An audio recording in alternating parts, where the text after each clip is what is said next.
মাধ্যমিক 2024-এর admit card কিন্তু খুব শীঘ্রই দেওয়া হবে। কবে থেকে দেওয়া হবে এবং কিভাবে তোমরা পাবে প্রত্যেকটি বিষয় সম্পূর্ণটাই আমাদের চ্যানেলে আজকের এই ভিডিওতে আলোচনা করা হবে। যারা এখনো পর্যন্ত আমাদের চ্যানেলটিকে সাবস্ক্রাইব করোনি, সাবস্ক্রাইব করে নাও। হিস্ট্রি লেসন্স বাই অয়ন রায়, পাশের বেল আইকনটাকে প্রেস করতে একদম ভুলবে না।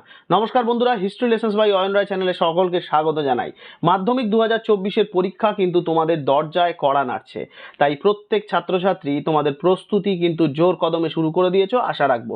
আমাদের চ্যানেলে কিন্তু তোমাদের এই প্রস্তুতির সমস্ত পর্যায় পরপর বিস্তারিত দেওয়া রয়েছে। যারা এখনো পর্যন্ত আমাদের চ্যানেলটিকে সাবস্ক্রাইব করনি, প্লিজ সাবস্ক্রাইব করে নাও হিস্ট্রি লেসন্স বাই অয়ন রায়। পাশের বেল আইকনটাকে প্রেস করে দাও যাতে এইরকম গুরুত্বপূর্ণ আপডেট এবং নোটিফিকেশন এবং নোটসের ভিডিও সবার প্রথম সবার আগে তোমার কাছে পৌঁছানোর জন্য। আজকের যে ভিডিওটা আমরা আলোচনা করব মাধ্যমিক 2024-এর ছাত্রছাত্রীদের জন্য।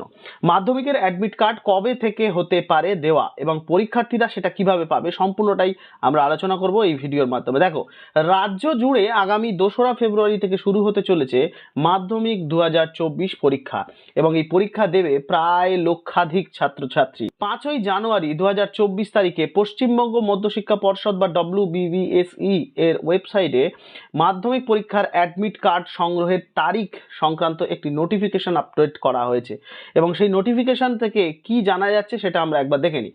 পর্ষদ বিজ্ঞপ্তিতে জানিয়েছে আগামী 22শে জানুয়ারি 2024 তারিখ সকাল 11টা থেকে বিকেল 5টার মধ্যে বিভিন্ন স্কুলগুলিকে পর্ষদ ক্যাম্প অফিসগুলি থেকে পরীক্ষার্থীদের অ্যাডমিট কার্ড সংগ্রহ করতে হবে। 24শে জানুয়ারি 2024 তারিখ থেকে ছাত্রছাত্রীরা নিজের স্কুল থেকেই অ্যাডমিট কার্ড সংগ্রহ করতে পারবে। আশা রাখি তোমরা এই বিষয়টা পরিষ্কার করে বুঝতে পেরেছো যে 2024 সালের জানুয়ারি মাসের 22 তারিখে স্কুলগুলিকে কিন্তু অ্যাডমিট কার্ড দিয়ে দেওয়া হবে, অর্থাৎ স্কুলগুলি তাদের স্থানীয় যে ক্যাম্প অফিস সেখান থেকে কিন্তু তাদের পরীক্ষার্থীদের অ্যাডমিট কার্ডগুলো সংগ্রহ করবে এবং তোমরা অর্থাৎ পরীক্ষার্থীরা এই অ্যাডমিট কার্ড স্কুল থেকেই সংগ্রহ করতে পারবে 24শে জানুয়ারি থেকে। এবার তোমাদের স্কুলে কি রকম ডেট দেয় সেটা তোমাদের স্কুলে তোমরা ভালোভাবে জেনে নেবে। যদি অ্যাডমিট কার্ডে কোনো ভুল থাকে সেক্ষেত্রে তোমাদের কি করা উচিত? সংশোধনের জন্য অবশ্যই 29শে জানুয়ারি 2024 তারিখের মধ্যে পর্ষদের রিজিওনাল কাউন্সিল অফিসে লিখিতভাবে আবেদন জানাতে হবে পরীক্ষার্থীদের। দেখতেই পাচ্ছ এই যে নোটিফিকেশন সেটা দেওয়া হয়েছে, আমরা নোটিফিকেশনের যে PDF সেটা কিন্তু ডেসক্রিপশন বক্সে তার লিঙ্ক দিয়ে দেবো, তোমরা সেখান থেকে সেটা দেখে নিতে পারো, চেক করে নিতে পারো এবং এই PDF-এ কিন্তু সমস্ত বিস্তারিতভাবে বলা আছে যা আমরা আলোচনা করছি। অনেক সময় দেখা গেছে মাধ্যমিকের যে অ্যাডমিট কার্ডে শিক্ষার্থী বা পরীক্ষার্থীর নাম অনেক সময় স্পেলিংয়ে ভুল থাকে, অনেক সময় তাদের বাবা মায়ের নামের ক্ষেত্রে ভুল থাকে, রোল নাম্বারের ক্ষেত্রেও কিন্তু ডিজিটাল ভুল থাকে। এই ভুলগুলোকে যাতে ওভারকাম করা যায় তার জন্যই কিন্তু আমাদের এই আপডেট বা নোটিশ। না হলে তোমরা 24 তারিখে এমনিই তোমরা স্কুল থেকে জানতে পারবে কবে অ্যাডমিট কার্ড দেওয়া হবে বা কিভাবে দেওয়া হবে।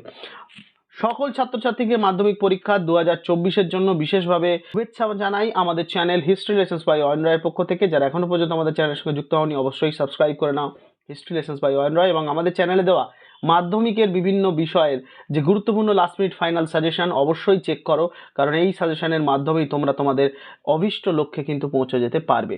সকল ছাত্রছাত্রীকে জানাই আজকের আমাদের চ্যানেলে এই ভিডিওটা খুব গুরুত্বপূর্ণ, তাই অবশ্যই সকল বন্ধু বান্ধবদের কাছে শেয়ার করবে যাতে সবাই এই ভিডিও দ্বারা উপকৃত হতে পারে। পর্ষদ সূত্রে জানা গেছে ইতিমধ্যে এই নির্দেশিকা বিভিন্ন জেলায় পাঠিয়ে দেওয়া হয়েছে। অন্যদিকে অ্যাডমিট কার্ডের জন্য এনরোলমেন্ট ফর্ম যে সমস্ত স্কুলগুলি এখনো পর্যন্ত জমা দেয়নি তাদের জন্য আবার সময়সীমা বাড়িয়ে আগামী 10ই জানুয়ারি 2024 তারিখ পর্যন্ত করা হয়েছে। পর্ষদের তরফে জানানো হয়েছে এই তারিখের মধ্যে অ্যাডমিট কার্ডের জন্য এনরোলমেন্ট ফর্ম জমা করতে হবে স্কুলগুলিকে। সেক্ষেত্রে স্কুলগুলি লেট ফাইন জমা দিয়েই আবেদনপত্র জমা দিতে পারবে। এনরোলমেন্ট ফর্ম জমা দেওয়ার শেষ দিন ছিল 31শে ডিসেম্বর 2023, কিন্তু একাধিক স্কুল এই সময়সীমার মধ্যে এনরোলমেন্ট ফর্ম জমা দিতে পারেনি, এই জন্য এই সময়সীমা বাড়ানোর সিদ্ধান্ত নিয়েছে পর্ষদ। আশা করি আজকের এই ভিডিওটা তোমাদের কাছে খুব উপকারে লেগেছে। এরকম ভিডিও আরও পাওয়ার জন্য অবশ্যই আমাদের চ্যানেলের সঙ্গে থাকো। Thank you, thanks for watching.